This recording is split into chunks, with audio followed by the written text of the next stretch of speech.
bixinta iibso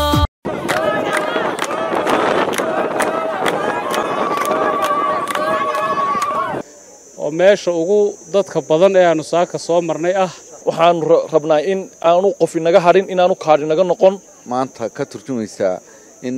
gobolka Gabiley uga socoto diiwaangelintu si habsami leh si qurux badan si dardar ah dhowrka cishaa haray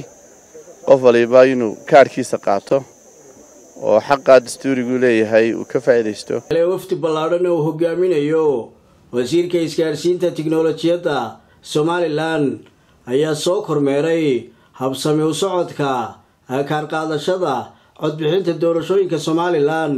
oo maalmihii u dambeeyay ka socotay gobolka Gabiley iyagoo bulshada kala duwan ee gobolka ugu baaqay sidii maalmaha kooban ee harsan ay u qaadan lahaayeen kaarkooda codbixinta u joognaa oo safar shaqayn ugu yimid kormeera oo hogaaminaya wasiirkii tiknoolajiyadda barasaabkii gobolka barasaab xogeenkii maayarkii xildhibaanadii isku duwayaashii gobolka oo dhan waxaan leenahay horta ku soo dhawaada degmada Laybaday waxaanu joognaa goobihii ay ka socdeen kaar qaadashadu waa maalintii lixaad baynu ku jirnaa oo ah maalintii lixaad ee kaarka dadku qaadanayeen waynu arkanaa sida dadku ay u qaadanayeen dadka deegaanka marka fariinteedu waxa weeye anoo wasiirkana soo dhaweynaya in dadku ay kaarka wada qaataan oo kaarka aan qof waliba kaarkiisa uu kaga tagin degmada qof walba uu xil iska saaro oo muhiimada uu leeyahay kaarku uu og yahay marka waxaan leeyahay wasiir soo wada dhawaada dhamaantiin inuu hogaaminayo wasiirku saaka 7 subaxnimo ayuu soo bilaabay socdaalkan aan ugu kuurgalano sida uga socoto gobolka guud ahaan hawsha kaar qaadashada codbixinta oo muddo 6 cisho ay maanta noqonayso muddaday socoto si habsami leh runtii guud ahaan 14 goobood ee gobolkaba uga socotaa maantana runtii maamulka heer qaran iyo heer gobol ee wada socda waxay u socdaan inay dadkana tabaabusheeyaan hawshu sida u socotana u soo kuurgalaan runtii goobtan aanu marnaa waa goobtii saddexaad afraad intaan maanta soconay aad iyo aad baan jecelahay inaan ugu mahad celino maamulka degmada iyo dadweynaha deegaanka sida hufan xilkasnimada leh ay goobtan iyo codadka yaalay kaararka yaalay uga howlgaleen oo meesha ugu dadka badan ee aanu saaka soo marnay runtii aad iyo aad baan Mustafa iyo maamulka iyo dadka deegaankaba runtii tabaabashaha fiican ay sameeyeen ay dadkana runtii kuna soo abaabuleen uguna fudeydiyeen hawsha inay gutaan xuquuqdooda dastuuriga aad iyo aad baan runtii uga mahad celeynaa marka waxaan u soconay kormeer gobolada galbeedka oo dhan insha Allah taala meelo badan baan mari doonaa meelahan soo marnay wax fiican baan ku soo aragnay waxaanu u sheegaynaa 3 cisho dhiman maanta marka laga reebo 3 cisho dhiman 3 cisho inta harsan baa badan wali waxaan rabnaa in aanu qof inaga harin inaanu kaadh inaga noqon in 3 cisho harsan waxa weeye qofka u dambeeyay soo rarno insha Allah taala meesha way shaqaynaysaa goobtu waa shaqaynaysaa ilaa gobolku dhacayo waa shaqaynaysaa kuyugu waa lagu jiraa basasku in la soo wado gaadiidka in la soo wado in dadka la soo raro insha Allah taala dadkana waxaan ku dhiirigelinaynaa insha Allah taala inay si fiican uga qayb qaataan inay beeraha ka yimaadaan in goobaha ay joogaan ay ku sugan yihiin ay ka soo kacaan 3 cisho inoo dhiman marka sida qof kasta waa inuu kaarkiisa qaataa intaasaan u soconnaa dhammaan waftiga uu hogaaminaya wasiirku waxaan u soconay sidii wacyigelinta dadka kaar qaadashadii loo gaarsiin lahaa dardargelin loo samayn lahaa inaan hal kaadh noqon taasi oo looga faa'iideysanayo doorashooyinka soo socda insha Allah bidullaahi kariim taasi waxay maanta ka turjumaysaa in gobolka Gabiley uga socoto diiwaangelintu si habsami leh si qurux badan si dardar ah maanta aanu marayno Laybaday hadda aan taaganahay oo aad moodo inaanu joogno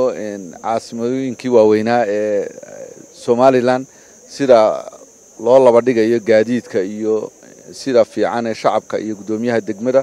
uu ka yahay iyo gudida la shaqeynaysa ay hawsha dardargelin u wadaan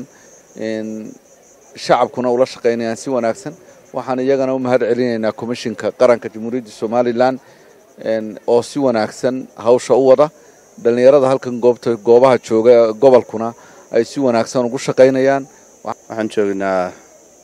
degmada Laybaday runtii shaqo fiican ka socoto muuqatana in dadaal fara badan la geliyey inkastoo tirada taalla weli ay badan tahay oo maalmaha koobana hadhay ay aad ugu yar tahay haddana shaqo fiican baa halkan ka socota maamulka degmadan iyo guddiyada la shaqaynaya iyo shacabweynaha reer Allaybadi waxay muujiyeen in ay waxa weeye ay dadaal badan muujiyeen shaqo fiican baa ka socota waxaan leenahay halka ka sii wada dhowrka cisho hadhay sidoo kalena waxaan iyagana in loo mahadnaqaa guddiga doorashooyinka qaran iyo shaqaalahooga guud ahaan gaar ahaan shaqaalaha jooga goobtan runtii ka muuqatay inay shaqada ay sida u baahnayd loo qabanayeen gacan fudaydna ka muuqday iyagana ugu mahadnaqaynaa baaqooni waxa weeye muddo kooban baa hadhay dad fara badan baa isdiiwaan geliyey dhowrka cisho hadhay qof waliba inuu kaarkiisa qaato oo xaqa dastuurigu leeyahay uu ka faa'iideysto hadhow ciduu doono ha codeeyo maanta maalintii codka lagu tartamay maaha oo maalintii codka waxa weeye qof waliba inuu xaqiisa qaato ay tahay dadkii hore isu diiwaan geliyey dadkii lagu dadaalay hadday kaarka qaadan waayaan wax faa'iido badan ma laha hawshii iyo tacabkii hore loo galay waxaan ugu baaqayaa dadweynaha degmada Allaybadi inta ka hadhay gobolka Gabiley gobolada kale ka socdaan Maroodijeex iyo Togdheer iyo ay shacabka aad uga faa'iideystaan sidaad ka warqabtaan waa maalintii lixaad ee ay diiwaangelintu noo socoto wajaale oo ahayd markii hore halkii limidkii ugu badnayd ee gobolka si fiican oo habsami leh u socota alxamdulillaah rabbil caalamiin waxaanu rajaynaynaa hadduu Alla yiraahdo maalmaha noo hadhay iyo tirada dadka noo hadhay inay isku dhamaadaan hadduu Alla yiraahdo oo inta kaadhare noo hadhay aan wax kaadhi naga noqon hadduu Alla yiraahdo oo waxaan rajaynaynaa hadduu Alla noqoto si sanadka horeba ay noqotay goobta ugu badan ee dadka ugu badan ay ka qaataan kaadhka aad iyo aad baan soo dhaweynayaa waxa weeyi reer Wajaale iyo guud ahaan reer Gabiley waxaan kula talinaynaa inay qaataan kaadharka marka la eego dhowr sababood sababta koobaad ma jirto maanta tirakoob wadanka jira isha kaliya ee xogta dadku sida u kala badan yihiin gobolada iyo degmooyinka laga eega waxa weeye waa tirakoobka marka xagga dambe idinka tahay waa meel laga eegi karo khayraadka sida loo qaybsanayo marka dhinaca markaad ka eegto dambe tahay inaad kaarka qaadataan marka nidaamka kaliya ee shacbiga xukunka uga qayb noqon kara waa votinka in la codeeyaana waxa ku xidhanta kaarka in la qaato marka walaalayaal labada qodob ee muhiim ah idinka maskaxda ku haya qaata ana maanta aad baan ugu faraxsanahay inaan magaaladan ku dhashay aan joogo meelo badan waan soo maray maanta tan iyo intaan soo soconay Gabiley Allaybadi geed balaar intuu gobolka ka kooban intiisa badan runtii aadna waan ugu faraxsanahay soo socota waxaan idinku boorinayaa ugu dambeyn waqtiga kooban awgeed dadka reer Wajaale inay guntiga dhiishays kaga dhigaan oo nu kaadna meesha ka noqon waqtiga aan la daayicin aynu qaadano aynu waajibkeena gudano kulay maanta waxa weeye kormeerkan aan wadnay wuxuu ahaa uun dhiirigelin wacyigelin iyo kormeer u kuurgelida dadku si ay u qaadanayaan kaararka guud ahaan goobahaanu soo marnay waxa weeyaan waxaan anu halkan fariin uga dirayaa anoo ku hadlaya afka haweenka Jamhuuriyadda Soomaaliland dhammaan dumarka Jamhuuriyadda Soomaaliland gaar ahaan dumarka gobolka Gabiley gaar ahaan dumarka Tog Wajaale ee degmadan aynu joogno in waxa weeyaan kaararka guryaha caruurta joogta ragga jooga iyo inta kaar qaadanaysa Soomaaliland hooyooyinka cududa ah hooyooyinka waxaan halkan fariin uga gudbinayaa in dadka lagu soo dhiirigeliyo in ay kaarka soo doontaan 4 cisho ay noo hadhay 4 cisho guryaha ayayna waxba ka qaban hawlo kale ayayna gelin